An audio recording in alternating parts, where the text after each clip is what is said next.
Welcome to this week's edition of People Over Politics. Got a brand new guest here for you today, Willie Flowers. Thanks for joining us, Willie. Hey, what's up, bro? Yes, Willie is an OG. He's I like to call him a mentor. I like to call him a mentor of mine. You know, he's gonna tell me what's good for me, whether I want to hear it or not. And thanks for joining us, Willie. Thank you for the invite. I look forward to the show. For the people who don't know you, tell them a little bit about you. I'm Willie Flowers. I'm a husband. I run a organization in the Park Heights community in Baltimore called the Park Heights Community Health Alliance. I'm the executive director there. We do food justice, health justice work. It keeps me connected to the city. I would like to say to the people, but I also live in Howard County, Maryland, where I am the branch president of the NAACP. Have been doing that for 5 years.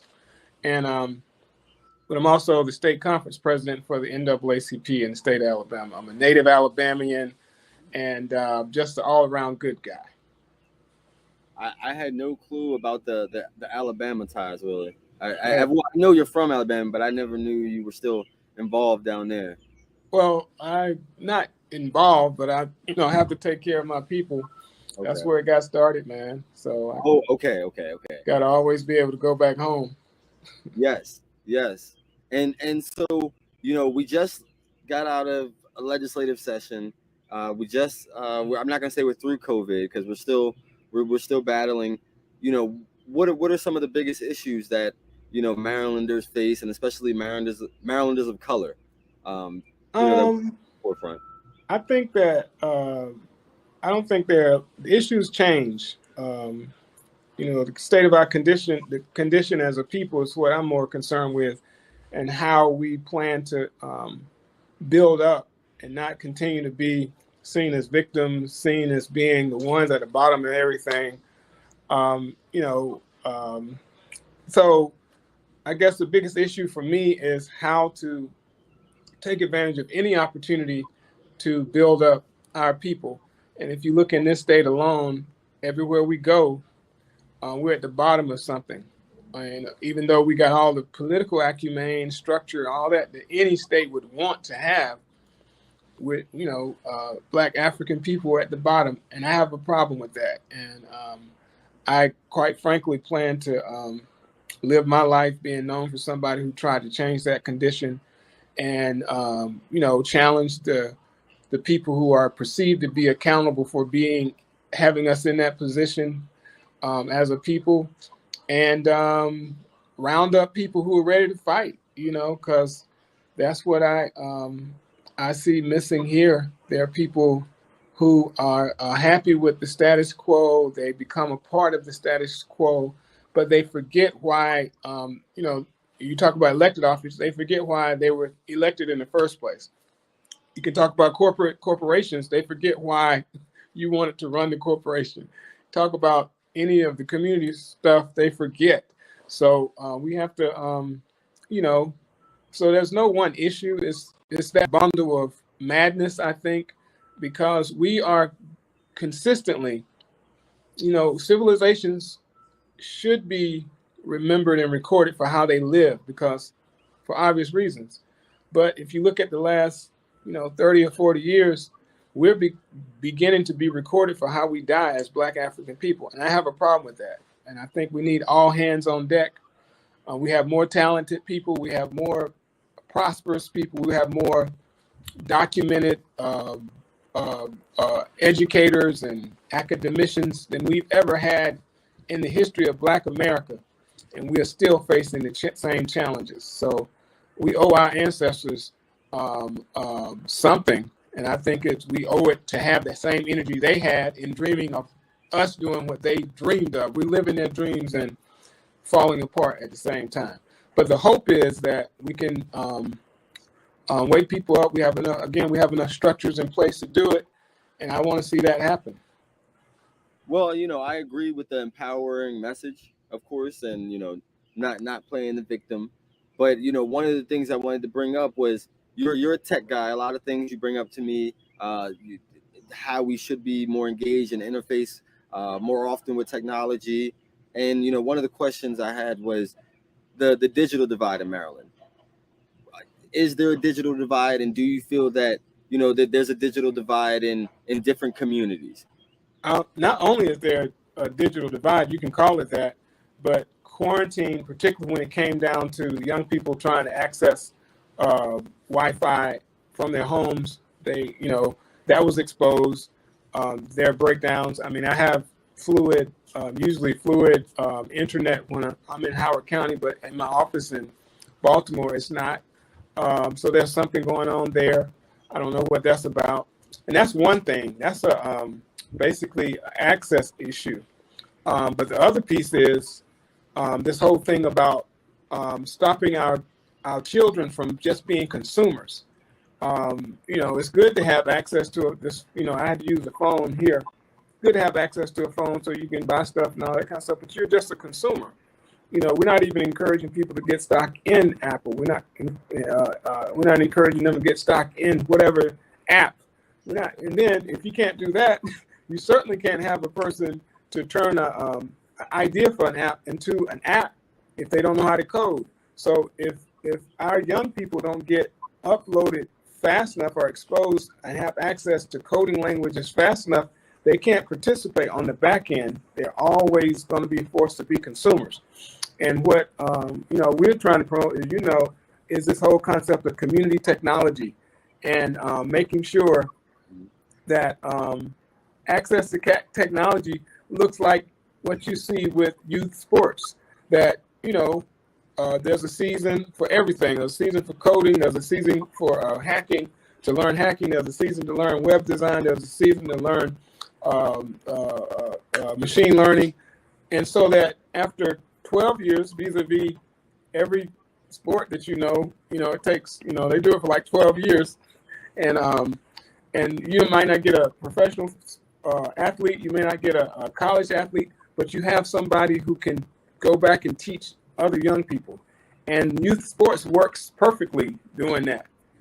And then the thing is, even in youth sports, as you know, and this is not a criticism of it, but you see mothers, being the coaches, but those same mothers have not been in huddles, but they know enough to get a playoff. You feel what I'm saying?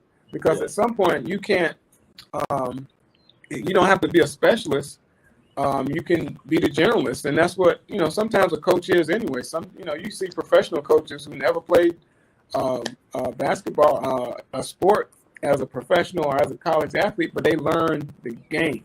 They learn how to motivate people. They learn how to look at talent and say, let's do this. They learn to guide them to the access for training that they needed. So I think that technology is the same way. If we spend as much time as Black African people as we do with athletics, and we put 10% of that in technology, we will have a generation of innovators. We have a generation of people who can decide how they want to be players at every level in technology. Or they like to use the term STEM in schools, but right now we're mostly consumers. Okay, and that is one of the things that I want to work with you in the city of Laurel. Hopefully we can increase those options, in the city of Laurel. I know we talked. What were we gonna say? Well, our idea is to, and I think Laurel will be great for this. So I'll pitch it to you or anybody else down there, because I'm going to try to pitch it to everybody in this state, is to create what looked like community development corporations for technology, and calling them community technology corporations. So where community development corporations do the community development, they do the housing, they do entrepreneurship, they do human services. We're saying that technology does the same thing, and it stands alone, and it'll trigger outcomes that will be lifelong. It's talking about young people, talking about people who are being automated out of jobs right now, middle-aged folks or younger, because quite frankly, automation is happening everywhere, but nobody's talking about it. And then even seniors. There's a place for seniors who have retired who can learn basic technology skills to participate at a level that could reignite their latter years. And I'm glad you said seniors because it's for every age group, right? Right.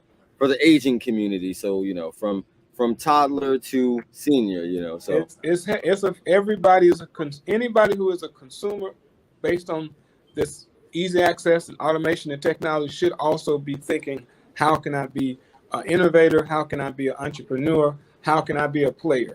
At least understand what's happening when you're using these different devices and on these computers all day. okay. Well, I got to make sure to get you down here to talk to the council and everything. I love the idea, and I believe that we should do this more often, especially for kids, because I believe you should teach kids coding as early as possible. Yeah. I think it's something I said. Teach it to them. In preschool. Have them start playing coding games. Just right, because they're using the devices and their games like Minecraft. If you know Minecraft, that's a coding simulation. So we just have to shift it to them being consumers with the intention of them. I mean, the same energy you see with people who find out their child can run fast or can, cut in the open field. We need to do the same thing with technology. That's all I'm saying. Hey, and amen to that. And so, Willie, something that most people don't know about you, man. You're an avid farmer. Oh right? yeah, well, And avid. an avid farmer, right? I do community gardening in my vocation as well as my avocation, because I think food is key to health, and I think you can control it. You can't control your environment. You can influence it. The only thing you can control is what you put into your body, and sometimes what you say out of your mouth. Yeah. I do my best, but you can control what you put into your body. And you see what's happening now with food prices because of the supply chain, all that kind of stuff. It shouldn't even be the case that we should be relying on food coming from Mexico and wherever it's coming from. We have enough land in the state of Maryland to supply food if given the right resources to everybody in the state. It should be the expectation, but it's not. So because of this, the prices have been going up over the years, and every time they change from a plane or a truck or however they get here, the prices increase. And it ain't going to be anything fresh, and it's certainly not going to be local. So the reason I try to grow my own food is so I can have access to locally grown, chemical-free food. As simple as that. We don't have to call it organic or any of that mess. And we have a structure in our what we devise. We call it CSA, or Community Supported Agriculture, and the emphasis is growing food together. So it's a community garden that invites families in who want to participate, and we grow food in 3 seasons: spring, summer, and fall. And we try to at least rely on that food during those seasons. And some people like me, we store it for the winter so we can always have access to it. Absolutely. And a person should know how to grow their own food. It should be essential. But one of the quick questions I had is, you said something about not organic. So like, is there a preference on organic? Because I thought organic was healthier for you, healthier for the environment. No, organic just means that you didn't use chemical fertilizer in the plant growing process. We are chemical free. I don't rely on pesticides or anything, herbicides or any of that, because I don't grow a lot of food. Larger farms have to have the consideration for it because they're trying to produce it. And that's what, the encouragement is, that if you grow your own food, you don't have to worry about that. We use organic mushroom compost, which is, has nitrogen in it. It's not chemical nitrogen. It's we're recycling cow manure and debris from mushroom farms. That's it. So the green stuff you see in your vegetables is nitrogen. So I like I said, I learned that along the way. I grow on a 1/4 acre a half acre in the city and a quarter acre here. And the one in Howard County, last year we had 40 or 50 families who participated with it. We at least plan to have that many this year. In the city, it's been a challenge in the city because the volunteer base we had is kind of scattered. And for the last 2 years, we haven't really been able to pull things off. But we did grow food, and we grew a lot of it. Hey, Willie, hey, you're doing great things with the community garden. I think we have one here in Laurel, so you got to come check that out sometime. You should have one on every block, man. You're right, Willie. Right, I'm in the position to do something about it. You're right, Willie. That's the challenge to you. I mean, you should be able to. At some point in the day, you should be able to shake the hand of the person who grew your food. Make that a challenge. I love that. I know right here on what was it, Laurel? Not Laurel Bowie, but Laurel Fort Meade. When you go down there by the was it 32? They used to. He might still be down there. The guy that with the truck that with the vegetables. Right. Have you been past there? No, I know Garmin Farms is in there somewhere. Yeah. I've been there as well. So they have a CSA. They do some level of gleaning, so they basically give away food that in excess, because at some point in the summer is always going to be excess food. So like I said, that's a time to take advantage of things that you can store and pack up for the winter. So, Willie, one question. I'm the cannabis councilman, right? Are we going to do right by Black people when it comes to terms of recreation? I mean, it's up to the people now. I mean, I think that well, it goes to the people for a vote, but then it goes back to the legislature for the framework, I think the attitude is there. I mean, that's delay. I think it's kind of a joke to have this medical cannabis era. I think that was a complete joke. They should have just done recreational from the beginning, since that was the plan. And that's me speaking personally. Because this we would be front runners. We would be front runners, right? Like, and where we are, because there's states that have legalized for recreational, and they're now giving back to municipalities, right? Mm-hmm. Like, so, you see the economic benefits. And like I said, I mean, that's important because you have to prove that to the legislator. They have to defend it. Say they brought new revenue, but the point I'm making is that we don't have any fewer people who have mental health challenges when they first started talking about this. And I remember the original conversations. They tried to say that it was going to be the purpose of doing it was to keep people from getting these charges and having to have them expunged. And then it was the mental health, people who are addicted. Everybody who wants to benefit from cannabis doesn't have to have a mental health issue. I mean, again, like I said, there are just as many people who have mental health challenges now than there was then. So I don't know if that's the argument. It should be the case that it was a lie about why it was such a bad drug all those years. It was a lie that benefited a certain group of people, and it brought a disadvantage. It allowed the federal government to attack on laws that put people in prison then who are still there, or maybe they died in prison and their families were destroyed. And that's another form of ridiculous bullying that elected officials do when things are the trend of the day.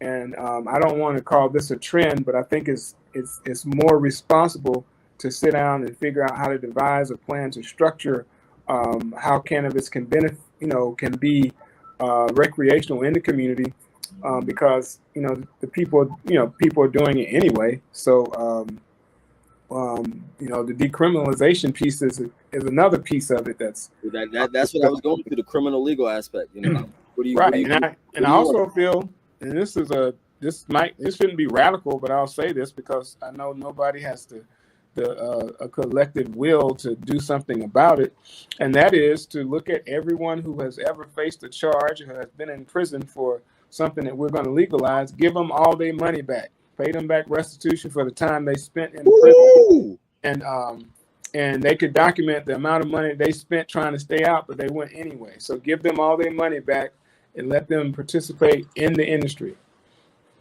Wow, that is huge. I heard like restitution or give you. Wow, that's that'd be almost a form of reparations, Willie. It sounds like like I don't even want to connect it to slavery. I would connect it to the fact that certain people benefited from their incarceration.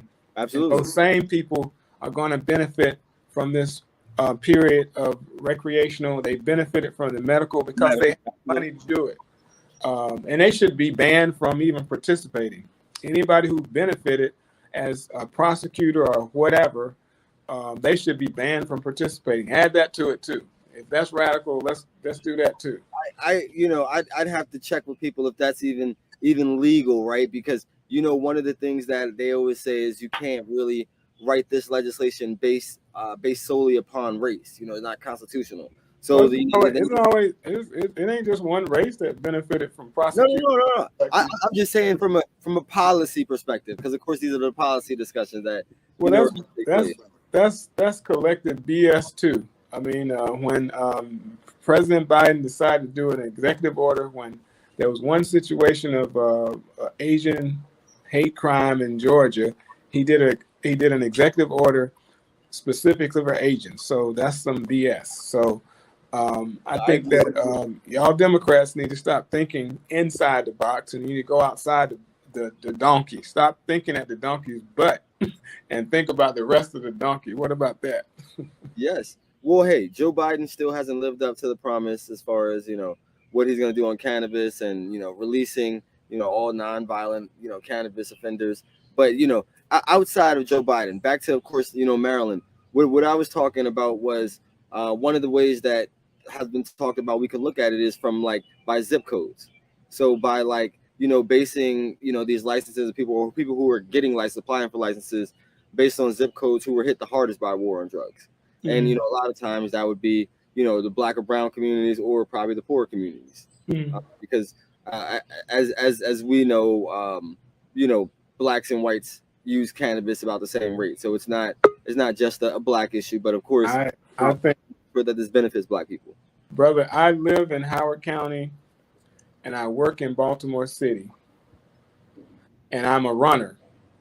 And on a basic 3-mile route that I do, I can probably smell in the morning. I can smell weed at least 3 different every 800 meters. I can smell somebody getting a spliff early in the morning, and when I'm in the city, I can smell it driving down the street. So I don't know what it is about this weed today, but I've smelled it on 95. Wow.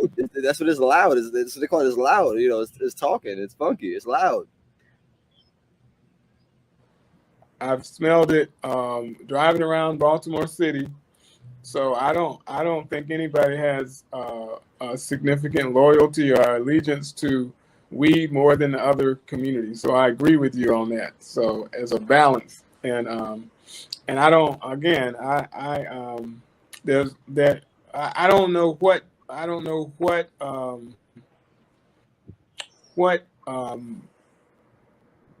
guess what drug or what intoxicant or whatever influences people to do crime.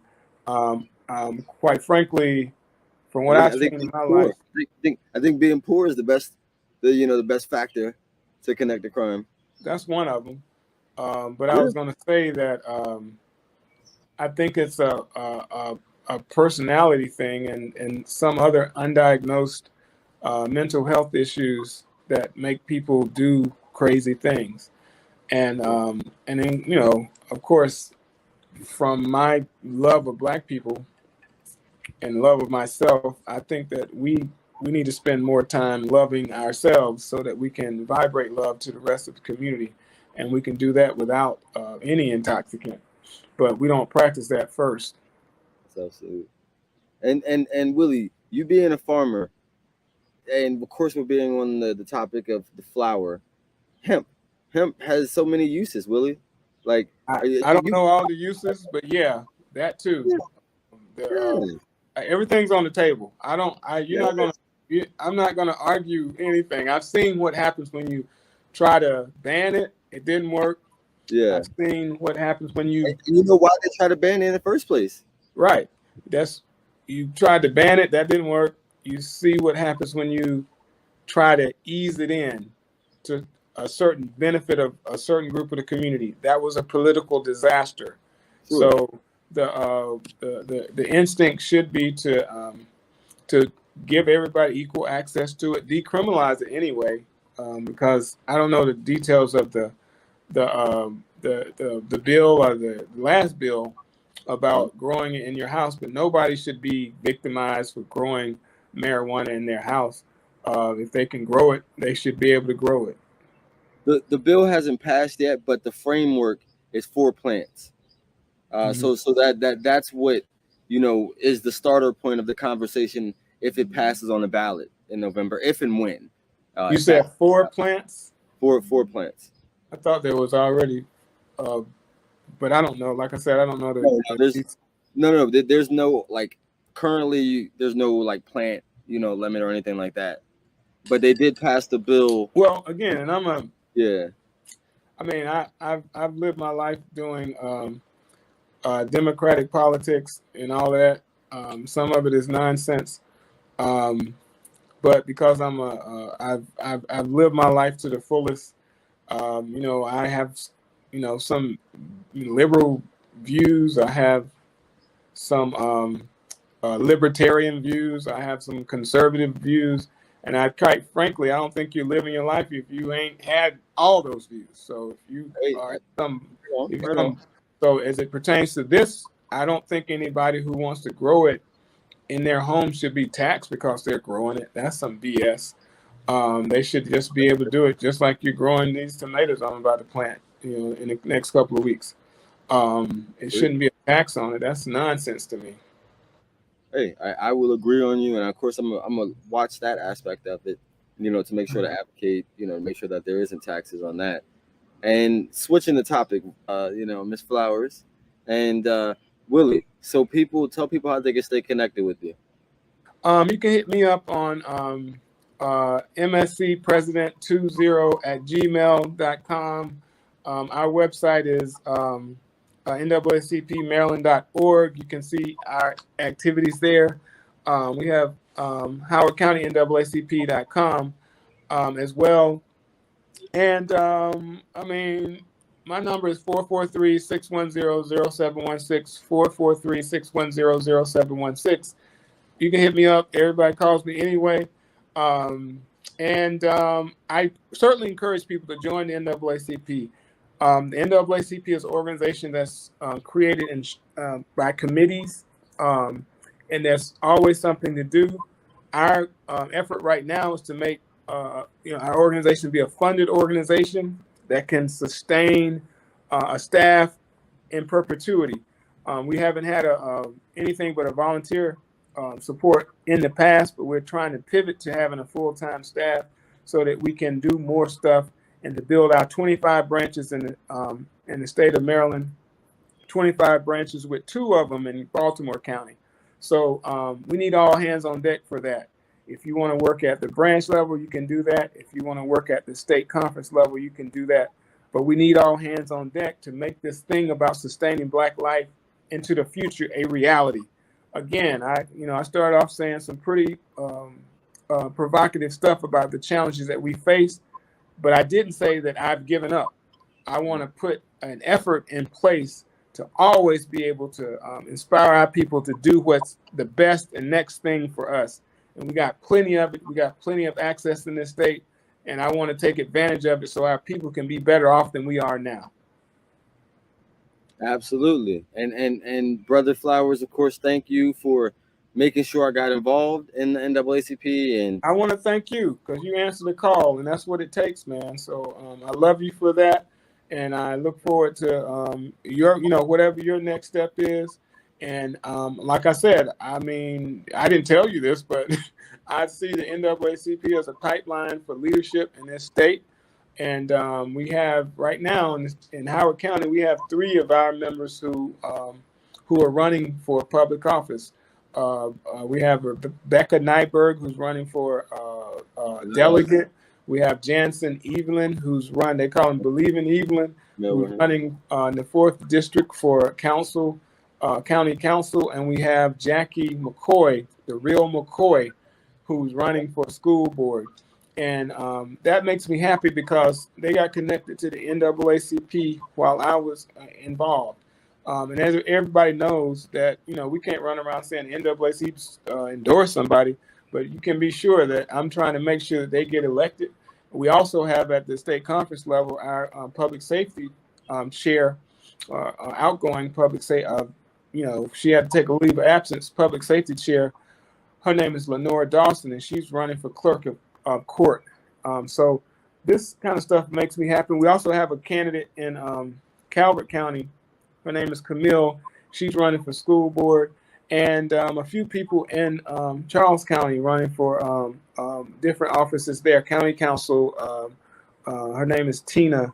I can't think of her last name right now. So I want them to say that be mad because I'm sitting up here saying good stuff about the people who have been working for the NAACP are running for public office. So that type of stuff makes me happy. And I think we have a former legal redress chair. Let me not miss Christina Bostic. She's running for Orphans Court, I think. So all of this is exciting to me, and it's important to renew leadership. I mean, however you look at it, and to do things in the community before you run, because you got to have a sense of the community before you run for public office. This whole period of marketing and money is destroying what we do when it's time to make decisions about what's the best thing for the community. It's completely destroying it. So if we can just have somebody who shows up in the community and can raise money and to frame a campaign and not do any grassroots work, that's a damn shame. And we see it too much. Agree, Willie. And Willie, that's all the time we got. So I got to get all you right. out. I want to thank you for letting me come on the show. People over politics. I'm with the people. I'm with the people as well. Even though I'm elected, I'm always going to be with the people, an elected advocate. So I appreciate you. Thank you, Willie. All right. Thanks a lot. All right. That was this week's episode of People Over Politics. Wait on for another guest. See you soon.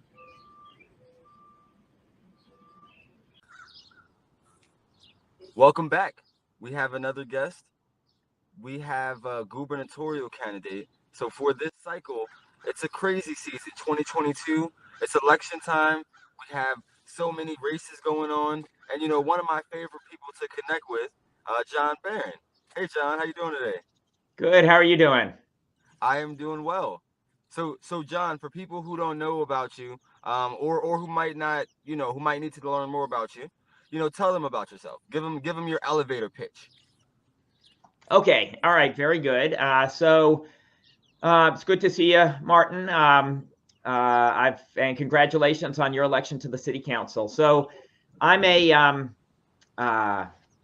a former nonprofit executive. Before that, I headed $1 billion technology program in the Clinton administration. I've been an appointee of Democratic and Republican presidents, and I was twice confirmed by the Senate. I've gotten major federal legislation enacted into law that's benefited Maryland and other states. The reason I'm running for governor is that Maryland isn't making progress on major problems that are damaging millions of lives, and I'm offering a fundamentally different approach. In education, more than a quarter of middle school students in our state cannot read at a basic level. Those and other achievement numbers are no different than 20 years ago. Moderate income Marylanders have seen stagnant wages since the 1980s, while income inequality has soared and our state has made no progress reducing our poverty rate. in more than 30 years. Fellow Marylanders, we can't just keep doing the same thing we've been doing for decades, rolling out one unproven government program after another and expect a different result. Because unfortunately, many programs, no matter how well-meaning they are, just don't work. Instead, to make progress, we need to expand solutions that don't just sound like they're good ideas, but have actually been tested in the real world and shown to make a big difference in people's lives. I'll give you one quick example, and I hope to discuss others today. But as one example, when I'm governor, we will expand high-quality tutoring to every struggling first and second grader in the entire state of Maryland, because that has been shown to move them up toward grade level early before their problems get serious in later grades. And we're going to do this by recruiting an army of people from the community, including retirees and recent college graduates, to become tutors for a modest stipend as a public service. That's just one example of what I'll do as governor. But the key theme is, if we simply continue on our current course, we're going to be here in another 20 years. Martin, you may be running for governor at that time. Who knows? But nothing will have changed. To make progress, we have to zero in on solutions that are tested and shown to be effective. That's why I'm running for governor. Let's do what works. Yes, and I appreciate it. I think, Jon, you present a lot of energy, and I don't know if the terminology is correct, but I would call you like a technocrat. Someone who believes in technology, someone who believes in proven solutions. A lot of the things in which I've seen in state government is they create programs, some of them which already exist, right? So it's like, for sometimes it's more like, this is something that I did a champion, but it's not something that's really like helping the state. It's something that comes at a high price tag. And a lot of these programs, sometimes they don't even get managed well, 10, 20 years down the line. So I definitely hear what you're saying, and I think that you bring a different perspective than a lot of the other Democrats, because the thought is like a lot of the other Democrats that I've heard, they kind of repeat the same talking points, and it is a lot of them. I think it's 10 candidates or 9 candidates. So the thought is like you have stood out, but the one thing I would ask you is like, what are you going to do differently in Baltimore City in terms of education? Because Baltimore City, receives the most money, per jurisdiction. But, as far as results and as far as improving, we know that a lot of those dollars don't actually make it to the classroom. So, what would you do differently as, governor? I know that the schools are under the governor in Baltimore City. So. That's right. Well, I would be a full partner with Baltimore education officials and city officials in improving education. As you said, there's been a lot of money, but Baltimore schools in general are not in good shape. More than roughly 40% of high school students in Baltimore had a GPA of 1.0 or less. Think about that for a second. 40%. Now, that's made worse by COVID, but even before that, in 2019, before COVID, 25% of high school students had a GPA of 1.0 or less, and Baltimore has about a 25% dropout rate. We are just perpetuating the cycle of poverty. What's the future for these kids? So here's what I would do in Baltimore. We need to partner, not just in spending money, not just in well-intentioned ideas, but expanding programs in Baltimore that have actually been tested and proven to make a big difference in student outcomes. So one thing we would do is what I mentioned earlier: high quality tutoring for every struggling first and second grader in the early on, so that every kid feels like, when they're starting school, when they get to third grade, they can do this. They can read, they can do basic math. That's a point of intervention that could make an enormous difference and prevent a lot of problems later on. Additional ideas: we would expand career academies in high poverty high schools in Baltimore. Talk about it. Other proven solutions we would bring to Baltimore. One is career academies. These are small communities within high schools that have a career theme like healthcare or information technology or biotech. and links with local employers who provide internships, summer internships, and work experience to students. Career academies of this type have been shown, they've been tested and shown to increase long-term earnings by 11 years later by about $3,000 per person, including for students who go on to college as well as for those who don't. So they've been very effective. This is a path forward for a whole lot of students who grow up in high poverty areas. One other example, when I'm governor, we will expand proven charter school models like Kipp charter schools. They operate on a small scale now in Baltimore and other places. But Kipp charter schools, and this is part of the work that we did with the Obama administration, my nonprofit did to expand them. But these are no excuses charter schools. They're public charter schools. And they have been shown to increase school-wide reading and math achievement for some of the most disadvantaged students by about 10 percentile points. That's a really big increase in reading and math scores. And they've also been shown to increase college attendance many years later by about 6 or 7 percentage points. So these are some of the tested and proven solutions that could make a real difference in Baltimore. The state would be a full partner in expanding those within the city. One of the things that I think would be really interesting to hear from you is in the midst of some of the challenges of funding the existing expansion of education that's already happened, that's already been legislated, the conversation continues to be, oh, who's going to pay for it, where we're going to get money. What you're proposing is an expansion of the expansion. Right. So talk a little bit, if you could, talk a little bit about not necessarily about where you would get the money from, but how you would get the buy-in from your colleagues who may be more invested in the status quo, whether that's because they may have economic or financial ties to, the status quo, or that they just may not believe that. I mean, the reality is that some of your colleagues believe that the students in Baltimore City are just not capable, that it is a wasted investment. That is unfortunately the truth about some of the people that you'll be working with. So how would you address that? Great question.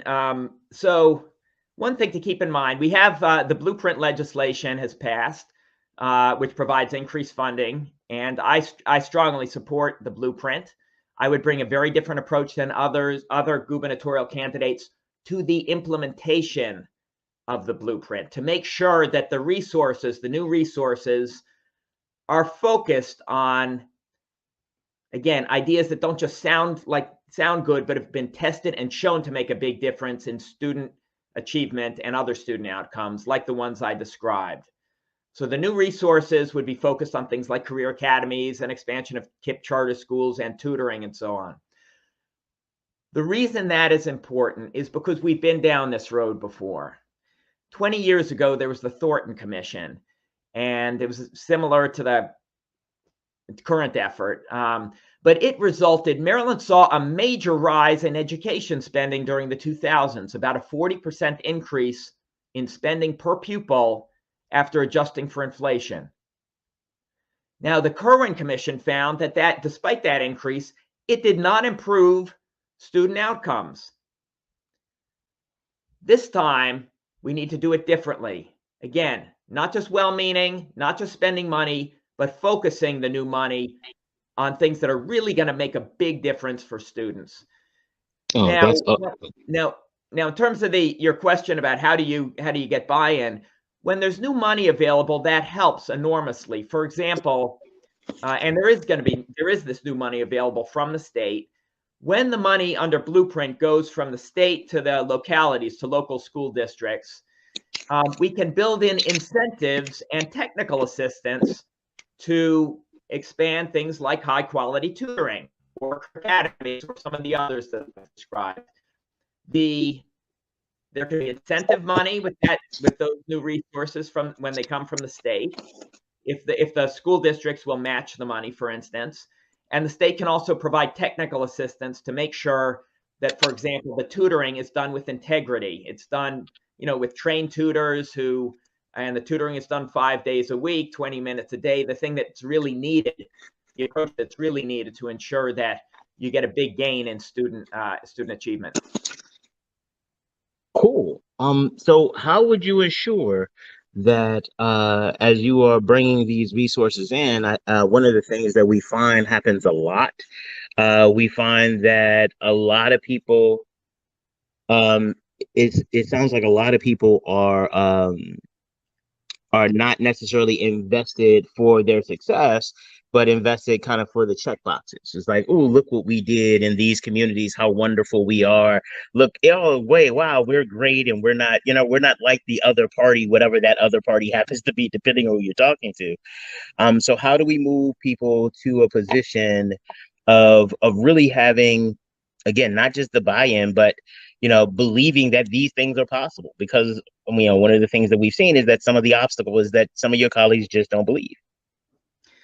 Yes. Well, part of it is working with them and talking about most people are well-intentioned and want to do the right thing. And if you can show them there's a path to really make a big difference in Baltimore and other areas of the state, they can be engaged, and they not just showing them, but also engaging them in the process, in the design, development, and implementation of a number of these initiatives. That's very important. But the other piece, and this is based on my experience working with mainly with the Obama administration to expand programs like Kipp and like one-on-one tutoring, which evidence of this. The money makes a difference.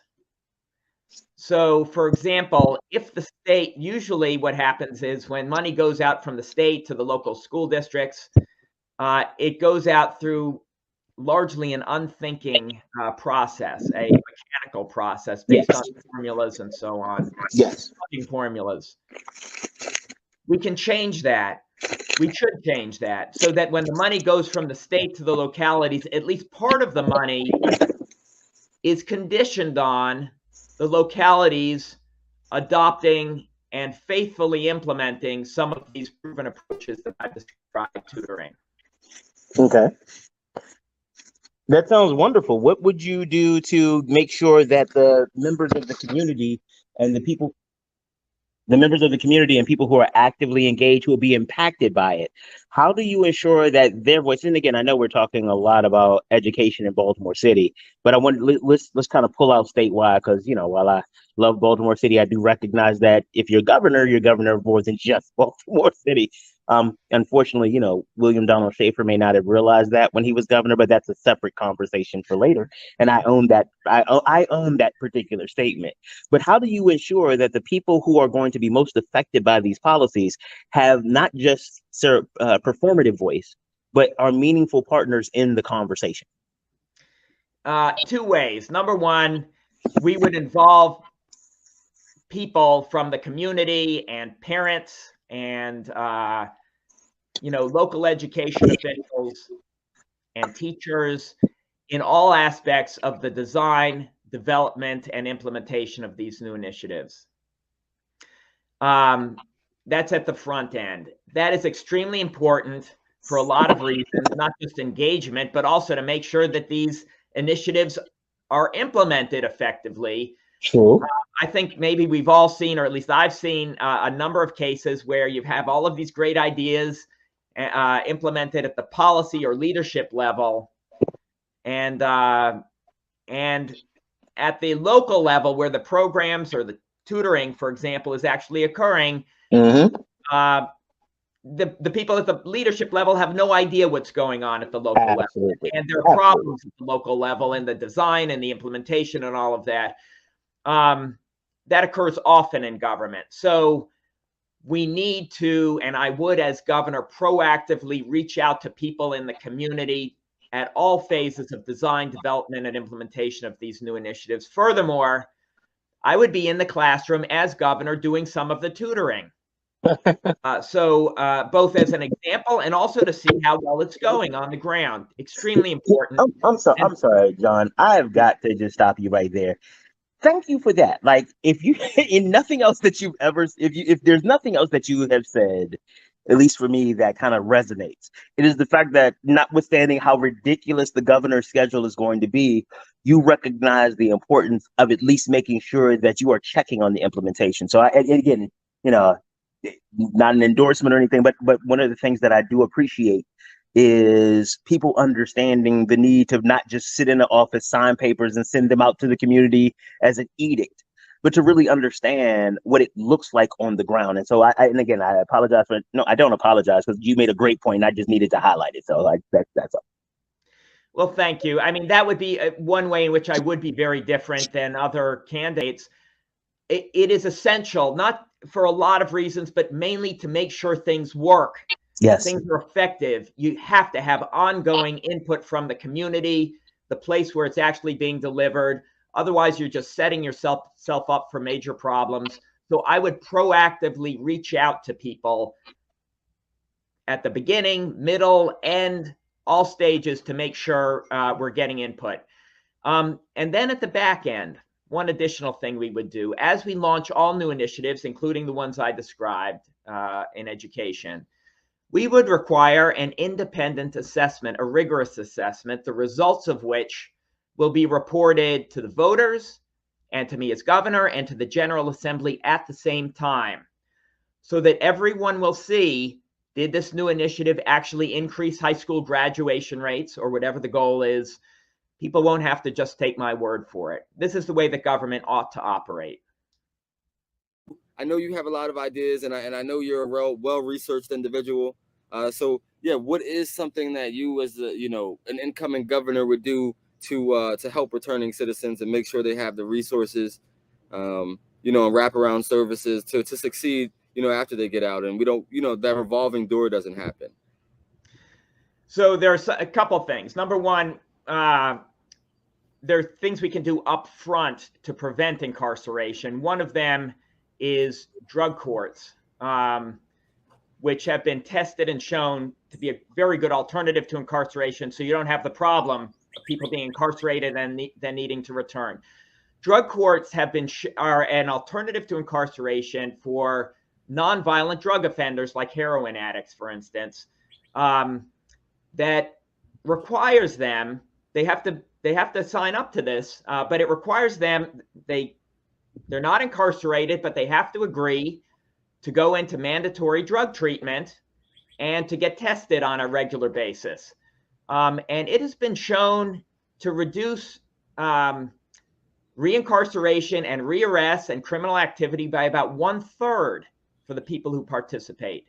So it's more humane. This is a much more, this is an alternative to incarceration. Yeah. And it is effective in improving public safety. This is an approach that it exists now, but it should be expanded widely. That could prevent incarceration up front. For people that are coming out, many of them have drug addiction problems, I think more than 50% of people who are incarcerated have addiction problems. And one of the most effective approaches to help them return to the community and to prevent further criminal activity is something called therapeutic communities within prison. So these are communities within the prison that provide drug treatment before these folks are released into the community. In the period leading up, they get drug treatment, and also they get mentoring from people who have done this before, who are recovered drug addicts. And then that kind of assistance goes on once they have re-entered the community. And it's been shown to reduce the reincarceration rate over a long period of time by about 10%. So it's not a huge effect, but it's something that is very meaningful. We should be testing other approaches, but that's something we could do now that would make a real difference. And just so I'm clear, the drug court, do they help these people receive counseling and services to okay, I just wasn't clear on that one. Okay, awesome. That's right. And so something a little bit different in the vein, but as the incoming governor, right, there is a lot we can do around prison reform, and in my aspect, not just prison reform, but prison reform in terms of voting, right, and who has a vote. Would you be open to the idea of currently incarcerated people having the ability to given the ability to vote, since their ability has been taken away. And just to be clear, we're not talking about people awaiting trial, so they haven't been convicted yet, but to people who are currently convicted sitting in jail or prison. I support their getting the right to vote once they've completed their sentence, and Okay. restoring their rights in that way. Well, the reason I say that is because that I think it's Maine or Vermont that has that in place. But for me, it's always about the fact that these localities that house these individuals, they receive money from the census data of these individuals being housed in their prison. So the thought is like, if they can receive money for these individuals, why shouldn't these individuals receive a vote? On whatever election has happened. The thought is like, for me, it's unconstitutional to take away their vote. Of course, that's the whole 13th Amendment and everything like that. You have no rights as a prisoner. But the thought is like, if that is the position, then why is it set up for these cities and states to receive census data? Because you could have a rural place in Indiana that houses thousands of Black men, but the thought is the actual population there isn't reflective of the population that actually lives there. This is just the prison population that made this boom. So I guess what is the position, or what is the thought there? Because that's the old way of thinking, and in my opinion. Well, I do think that we need to, the way that I think we're on the same page here is making sure that when people are returning from prison, that their rights are fully restored and that they have access to economic and educational opportunities and voting at that point, that they've completed their sentence and they're becoming, we're reintegrating them fully in all respects, voting, civic rights and others into the community in that way. But I guess the better question is, after they got arrested and convicted, why didn't they have like for what reason did we take away their rights? Did they become not did they then become a low information voter, or what exactly was the reason behind that? Or the thought process? Because I would think. Wait, hold on. I'm gonna call. Give me a second. Yes, give me a second. So hold on, sir. Give me a second. 1 second. Okay, Julian, I told you after lunch. So wait a second. Oh, so my thought would be that even if they were incarcerated, they still have some know-how of what's going on in the world. And the thought is like, yes, we're on the same page. We want to make sure that as returning citizens, they have all the rights afforded to them. But the thought is like, why was it taken away? Let's cut. Because when you got interrupted, you started speeding through, and the point started falling apart. So let's go ahead, dude. I've been a parent for 25 years. I have seen this before. Actually, when I worked at the General Assembly, I had to take my oldest son with me when I had to do budget briefings. I had, a couple of times I had to take my oldest son with me, and it was interesting. So I get it. So that's why I want to make sure that this is clean. I was trying to get the point out there. Yeah, I was trying to get the point out there, but yes. Yeah, no, go ahead. All right, let's go. Okay, yeah. So John, I got a little distracted. We are on the same position. These are my helpers, right? But we are in the same position as we do want people who are coming home to make sure they have their rights restored. But I am pushing it further to explore the idea of people who are currently in there, being given the right to vote. Because my question is, why was their vote taken away in the first place? Talking to somebody, in a long time Democratic politics, one of the things that they told me coming in was, Martin, don't mess with the votes. You know what I mean? And basically, John, I think you understand what I'm alluding to there. When they say don't mess with the votes, they're saying don't open up the number of votes that they need, because they know what they need. They know their win number, and year after year might increase, but they know their win number. Don't mess with the votes. Well, first of all, I just want to be sure that Julian, your son, gets his lunch. That's number one priority here. Number two, I do think when people are in prison, they do lose some of their rights, and their right to, be out in the community for one, but some of their civil rights. I guess my emphasis, Martin, is on making sure that people have every opportunity once they've completed their sentence to participate fully and to become to go back, to have a reset. So as one example, my philanthropic team partnered with the Department of Education on an effort to provide, this was in Pennsylvania, Pell Grants, college Pell Grants to people in prison who are shortly going to be released, so that they could do college work while they're in prison, get a degree, and succeed on the outside. The Department of Education funded the program. Our philanthropic team funded the evaluation of it in Pennsylvania, which is still ongoing.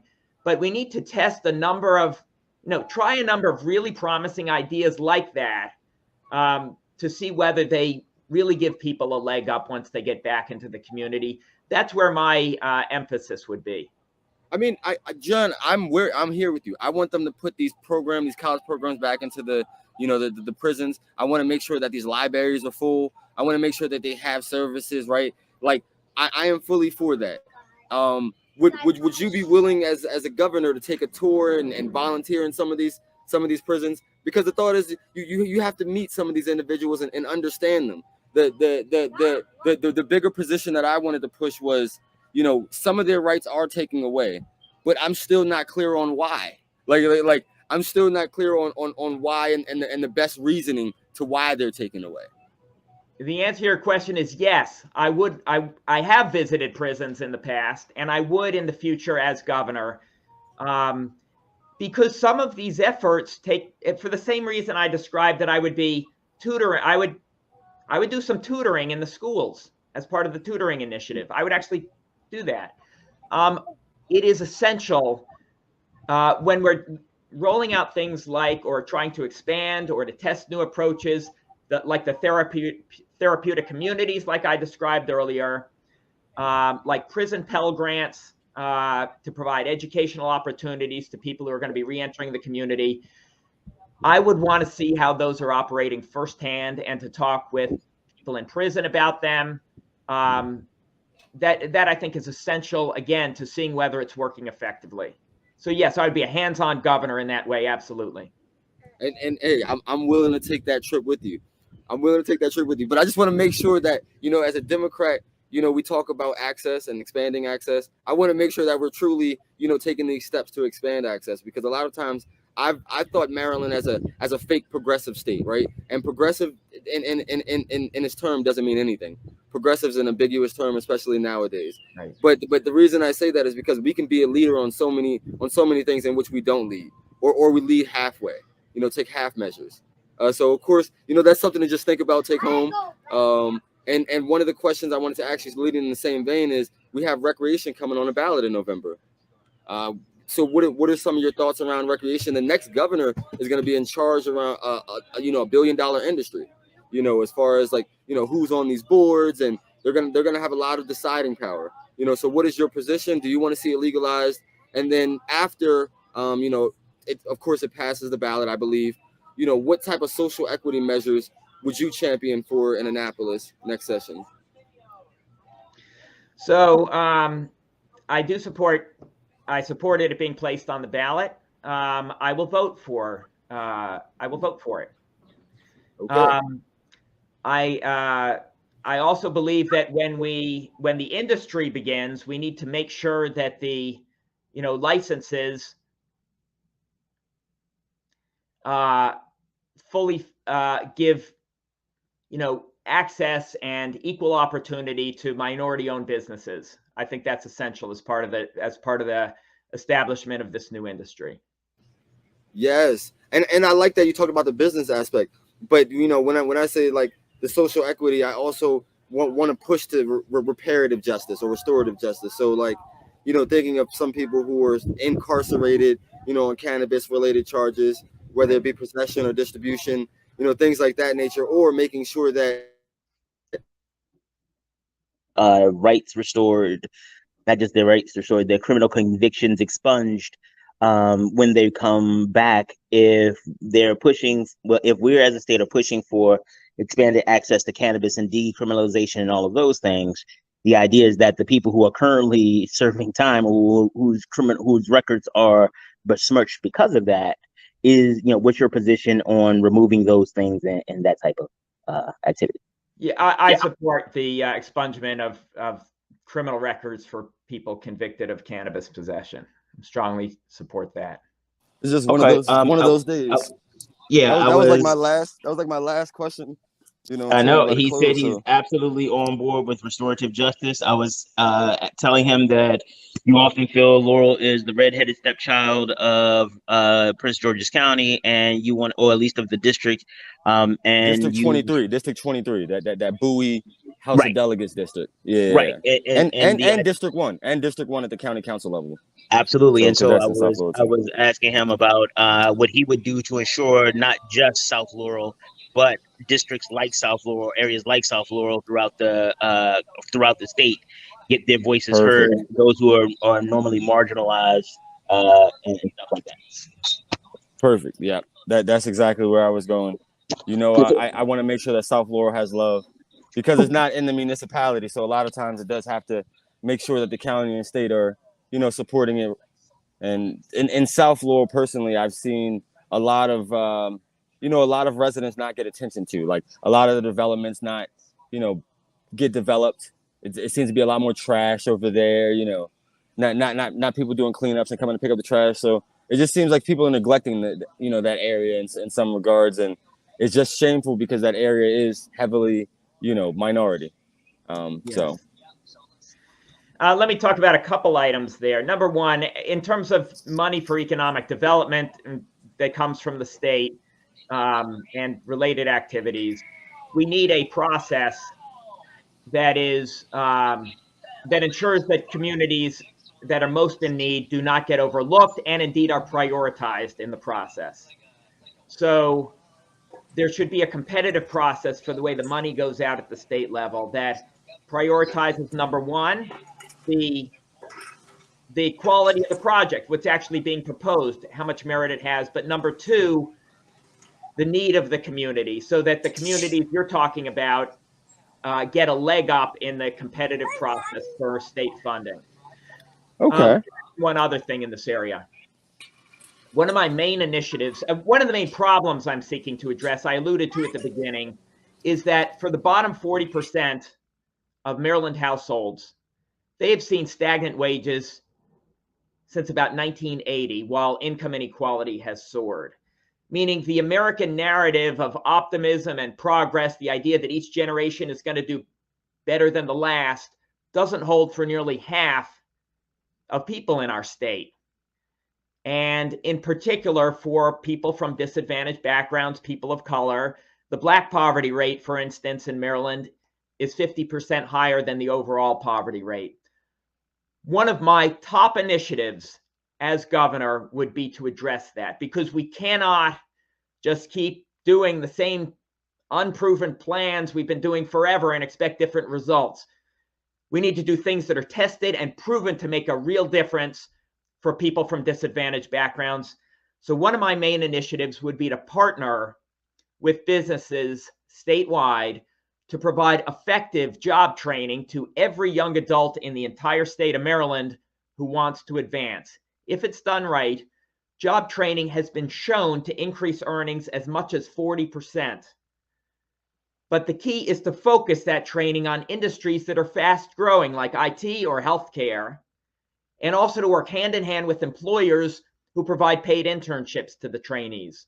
So under my plan, the state will pay for the training, the employers pay for the internships, our economy gets skilled workers, everyone benefits. This is just common sense. It's a solution that works.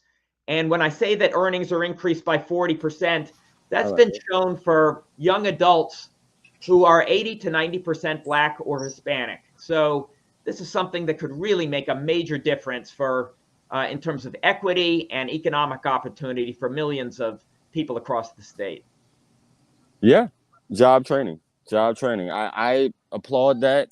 And, I think job training is very crucial. And one of the things you didn't mention, right, hemp and of course, cannabis, they're going to be markets exploding. So we're going to need job training and steering there, because the thought is, right, like if I meet a kid who doesn't necessarily want to, go to college or something, but, McDonald's is advertising it everywhere. He might not want to work at McDonald's, right? he might want to work in an industry that he is familiar with, that, you know, will be booming for years to come. So, you know, that's why I think we should push these future farmers, right? These future farmers, not only are they learning life skills, you know, but, you know, they could be in the industry. And the thought is like, if you look at the industry, there's not a lot of people of color, especially when it comes to like the cultivation aspect or the retail aspect, right? So yes. Yeah, I mean, the key is to effective job training is to focus it on industries that are fast growing, where there are well-paying jobs. That is really, and then the partnership with employers. Let me mention one other thing, Martin. Not all job training is effective. The largest job training program, is that Julian with the lunch situation? Yes, no, he wants gummy bears. That's really all he wants is gummy bears. Right. Yes, after you eat your lunch, you can have the gummy bears. Okay. Right, I've been there, done that. My kids are in their early 20s now, but and less obnoxious than they used to be. No, I understand, and of course I try to tell my kids that I was going live, but you know they don't understand the concept of live. But